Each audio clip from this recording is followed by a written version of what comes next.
Hello everyone and welcome back to another video from Wake&Tech. In this video, I'm going to show you how to turn the Splitwise application into dark mode. So let's get started right away.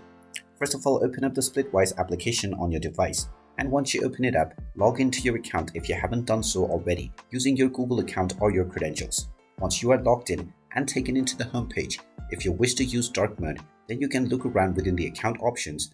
However, there is no particular setting to turn on or turn off dark mode. But there is a workaround for this, and that is your system settings. If you use dark mode within your system settings, then this will automatically apply to the Splitwise application as well. So open up your notification pane from the top bar, and from all of the toolbar settings, locate the dark mode option and simply tap on it to enable it. Once you turn on dark mode, you can go back to the Splitwise application and you will see that the dark mode interface has been applied to the app as well. You can change this setting at any time by turning off the dark mode on your device. And there you have it. That is how easy it is to turn on dark mode on Splitwise app.